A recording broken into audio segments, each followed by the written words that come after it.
여러분은 어떤 반려동물을 키우시나요? 아마도 일반적인 동물들을 많이 키우실 텐데요. 반면 어떤 사람들은 감당하기 어려울 만큼 위험한 동물들을 키우기도 해요. 오늘 소개해드릴 사건도 위험한 동물로 인한 사건입니다. 그 동물은 바로 트래비스라고 불리는 침팬지.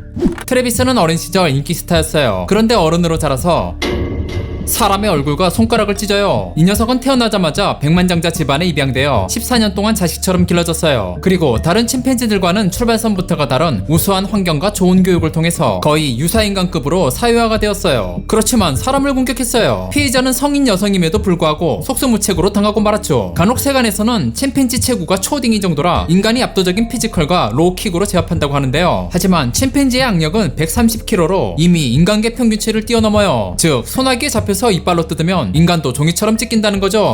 종이가 두꺼워봐야 책이듯이 인간 피지컬이 더 좋아봐야 침팬지와 그라운드에 돌입하는 순간 찢긴다는 거예요. 이쯤 되면 은간호 정도는 나와야 비빌만 할 것 같은데 그건 은간호 의견도 들어봐야 할 것 같아요. 아무튼 동물학자 제인 구달도 침팬지와 친구 먹는데 반평생을 바쳤다는데 도대체 어쩌다가 일반인이 침팬지 키울 생각을 했을까요? 이처럼 강력한 트래비스는 오랜 세월 인간의 삶을 살아오다가 무엇이 그를 분노케 하여 야생의 본능으로 돌아간 것인지 지금부터 이야기를 시작하겠습니다.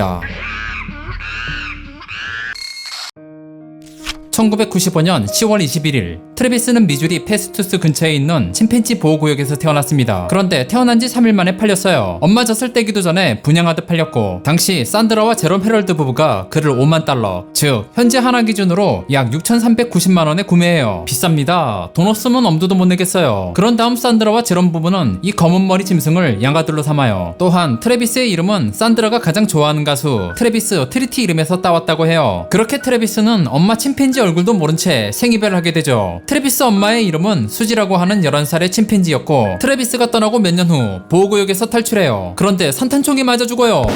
수지의 죽음은 정말 안타깝고 비극적이며 마치 자식을 찾아 탈출한 것처럼 느껴집니다. 그런데 트래비스는 지가 사람인 줄 알아요. 어차피 출생 3일 만에 사람에게 입양되어 자기 뿌리에 대해 결코 알 수 없었죠.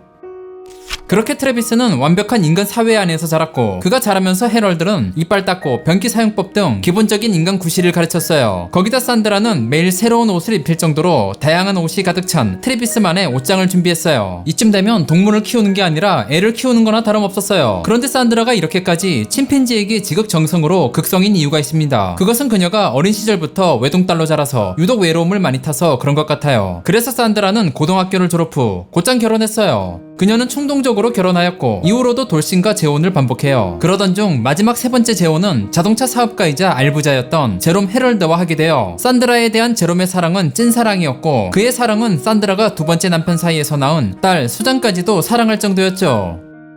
이후 70년대 동안 산드라는 제롬과 함께 전국을 여행했고 로데오 경기나 보면서 꿀 빼며 지냈어요. 특히 여행의 목적은 딸 수잔 때문인데요. 수잔은 로데오에 소질이 있어서 다양한 로데오 경기에 세미프로로 참가하기 위해서였죠. 산드라는 이렇게 화목한 가정을 이루었지만 그녀의 고독은 여전히 잠재되어 있었어요.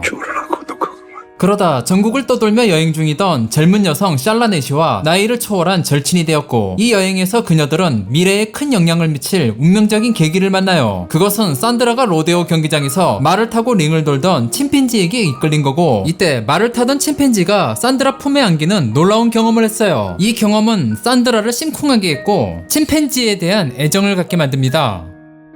그 후 세월이 흘러 90년대로 접어들 무렵 산드라의 부모님은 모두 갑작스럽게 돌아가셨고 딸 수잔은 주 밖으로 독립하게 되었죠. 그렇게 가족이 모두 산드라 곁에서 멀어지자 그녀 내면에 봉인된 외로움이 다시 해제되어 그렇게 하여 산드라는 외로움의 틈을 메우려고 트래비스와 운명처럼 만나요. 그렇게 트래비스는 헤럴드 부부의 양아들이 되고 헤럴드 부부 집에서 함께 지냅니다. 그는 집중적인 훈련을 통해서 더욱 지능적으로 성장하게 되었죠. 헤럴드 부부가 워낙 돈 걱정이 없다 보니 집 자체에 야외 울타리를 설치하고 행여 트래비스가 혼자 있어도 외롭지 않을 만큼 여러 개의 방을 자유롭게 다니도록 개방했어요. 헤럴드 부부의 트래비스 사랑은 자식 이상으로 진심을 다했고 트래비스는 일반 침팬지들은 엄두도 못 낼 엘리트 교육을 받았어요. 소문에 따르면 열쇠를 사용하여 문을 열었고 자전거를 탈 줄 알며 잔디 깎는 기계도 타고 놀았대요. 그뿐만이 아니라 아예 차도 운전했다고 하고 심심하면 컴퓨터도 다뤘다고 하는데 이쯤 되니 침팬지야말로 진정한 힘숨 찐이 아닐 수 없겠어요. 또한 트래비스는 식사 때도 인간과 겸상을 했고 외식할 때는 이탈리안 레스토랑 펠리치 스위치 수도 같대요. 트래비스는 그곳에서 메뉴 선택 권한이 있었고 메뉴를 고를 때마다 과감하게 스테이크를 골랐는데 그것도 부채살이 아니라 안심 스테이크 종류인 필레미뇽을 골랐대요. 게다가 랍스터 꼬리와 디저트로 아이스크림까지 즐겼으니 보통 사람보다 짐승이 더 잘 먹고 다녔어요. 얘는 이미 침팬지 종족 수준은 초월했고 인간계에서도 상류층을 누렸던 거예요. 이렇게 사람보다 더 귀하게 자랐으니 마을에서도 유명 인사로 통했습니다. 특히 ENFP 수준의 미친 친화력을 가져서 주민들에게는 인싸로 통했어요. 그러다 보니 결국 마을의 명물이 되어 메리 포베쇼와 같은 TV쇼뿐만이 아니라 콜라 광고에도 출연했을 정도예요. 그렇게 침팬지는 인간의 좋은 친구이자 가족 같다는 긍정적인 분위기가 무르익었어요. 하지만 추악한 진실이 곧 머리를 드러냅니다. 2003년 10월 그날 트래비스와 그의 양아버지 제롬 헤럴드는 음악을 들으며 편안한 드라이브를 즐기고 있었죠. 하지만 이 즐거움은 오래가지 않아요. 트래비스 쪽 창문으로 캔이 날아왔어요. 순간 음료수 캔을 맞은 트래비스는 이성을 잃었고 즉시 안전벨트를 풀은 채 문 밖으로 뛰쳐나갔어요. 주변에 있던 사람들은 화가 난 침팬지가 빠른 속도로 달려드는 것을 본 후 정신없이 현장에서 도망치기 시작해요. 이 사건으로 인해 교차로의 통행은 마비되고 대부분의 운전자들은 침팬지가 날뛰는 것을 목격하게 되었죠. 잠시 후 경찰은 도착했고 트래비스에게 간식을 주며 제롬의 차로 살살 유인해보지만 트래비스는 의도적으로 간식만 먹고 다시 차 밖으로 뛰어내려요. 그는 경찰의 의도를 이미 파악한 듯 이 행동을 주기적으로 반복하며 경찰들을 농락했어요. 개였으면 강영욱이라도 있지 침팬지는 대책이 없어요. 하지만 너무 설쳐서인지 급피곤이 몰려왔고 그제야 스스로 차에 탑승한 뒤 사건은 일단락되었어요. 하지만 이 사건은 대중의 눈에 불쾌한 인식을 남겼고 영장류에 대한 위험성을 입증시켰죠. 그래서 영장류를 반려동물로 기르는 걸 금지하는 코네티컷 법안까지 이끌었습니다.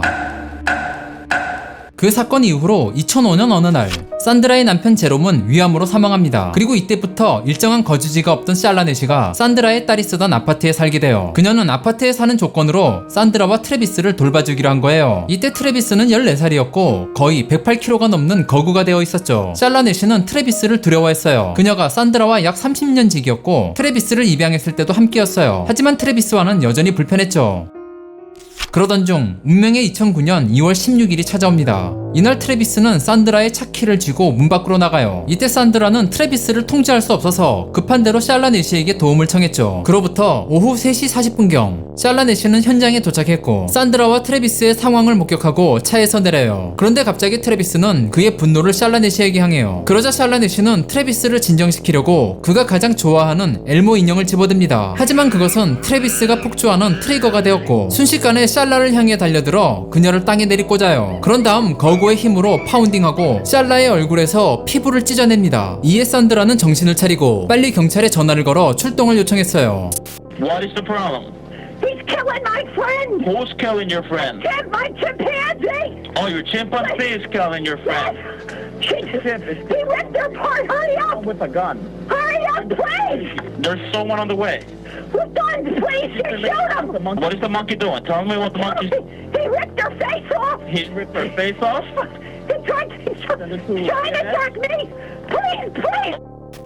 신고를 마친 산드라는 경찰을 기다리면서 트래비스의 만행을 저지하려는 시도를 했어요. 트래비스가 샬라의 손가락과 코를 뜯고 있을 때 눈삽으로 트래비스의 뒤통수를 후려쳤지만 전혀 꿈쩍도 하지 않았죠. 그래서 산드라는 정육칼을 잡아 트래비스의 등을 힘껏 찌르고 연이어 2번을 더 찔렀지만 별 효과는 없었습니다. 하지만 그때 트래비스는 일어나 산드라의 얼굴을 응시하며 다가와요. 그녀는 급히 자신의 차량으로 달려가 문을 잠그고 911에 전화를 걸어요. 그로부터 12분 후 마침내 경찰이 출동했고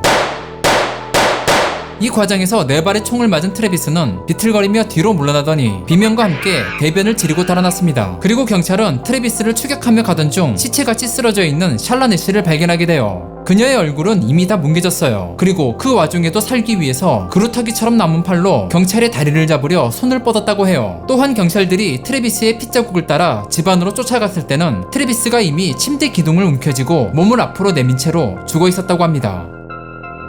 샬라넷시는 기적같이 생존했지만 폭행의 후유증으로 양손을 모두 잃고 장님까지 되었어요. 얼굴은 완전히 파괴되어 식사조차 할 수 없는 상태였죠. 그로 인해 장기간의 치료로 막대한 의료 지출비와 함께 삶은 완전 망가져버렸어요. 결국 사고가 있은 지 한 달 후 샬라의 가족은 산드라를 상대로 $5천만 달러의 소송을 제기했죠. 이후 2009년 11월 11일 샬라넷시는 오프라 윈프리 쇼에서 그녀의 손상된 얼굴을 대중에게 공개했죠. 그녀는 육체적 고통은 많이 치료되었지만 의료비가 걱정되어서인지 빨리 병원을 떠나고 싶다 말해요. 그리고 침팬지와 같은 동물을 집에서 키우는 것에 반대하고 위험성을 강조하는 메시지를 전하려고 노력했죠. 한편 트래비스의 주인 산드라 헤럴드는 침팬지 사건으로부터 15개월 뒤인 2010년 5월 24일 동맥류 파열로 인해 72세의 나이로 갑자기 사망하였습니다. 그리고 그녀의 변호사 로버트 골건은 산드라의 마지막 진술을 발표해요. 그녀는 몇 년 동안 연이어 불행을 겪었고 그 불행은 딸의 사망을 시작으로 남편과 트래비스의 죽음 그리고 절친 샬라의 비극으로까지 이어졌어요. 그래서 부서진 그녀의 마음은 더 이상 견딜 수 없었다고 합니다.